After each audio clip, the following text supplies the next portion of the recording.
Mr. President, Planned Parenthood ends the lives of 320,000 babies each year. That's about 900 babies every day. Planned Parenthood receives over $400 million of taxpayer money.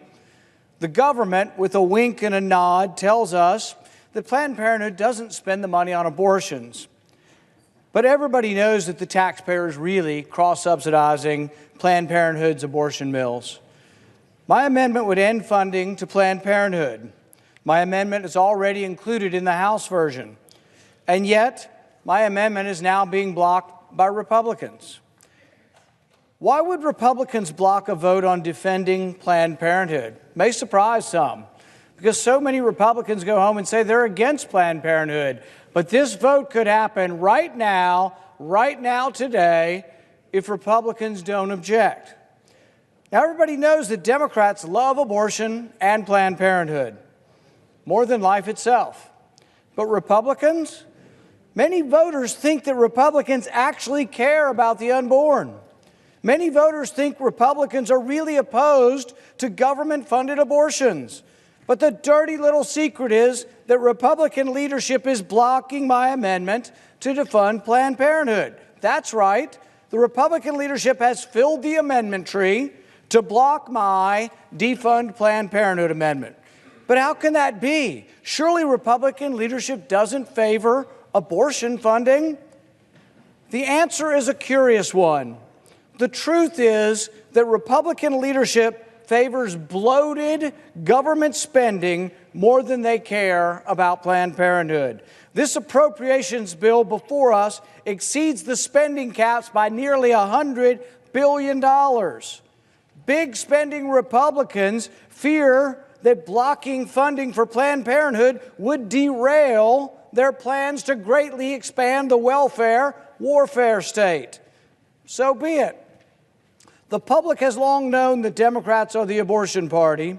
Now the public will know that many Republicans just give lip service to pro-life issues and really are more concerned with bloated government spending than saving lives.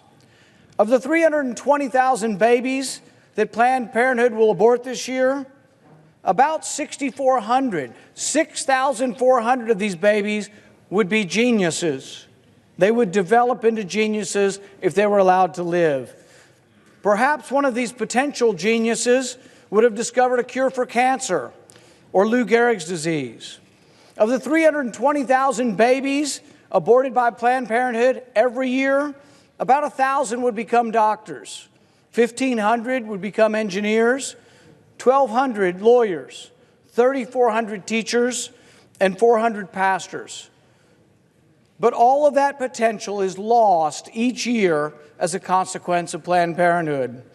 What I would say to my Republican colleagues is please explain to voters at home why you allowed Planned Parenthood to continue receiving taxpayers' funds. Explain to those at home why you purposely filled the amendment tree to block an amendment to defund Planned Parenthood. Please explain to voters at home why passing huge deficit spending bills is more important than trying to save lives.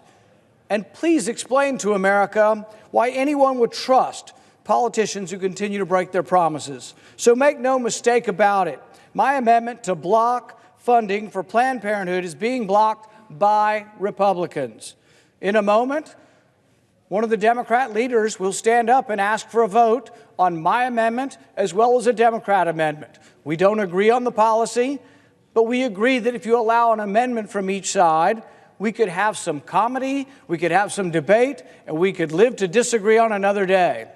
But this amendment is not being blocked by the Democrats. This amendment is being blocked by Republicans who refuse to vote on a Democrat amendment. Republican leadership has the power to unblock the amendment tree and allow the vote. The question is, what is more important to these Republicans, saving lives or spending money? I ask unanimous consent to set aside the pending amendment in order to call up my amendment 3967.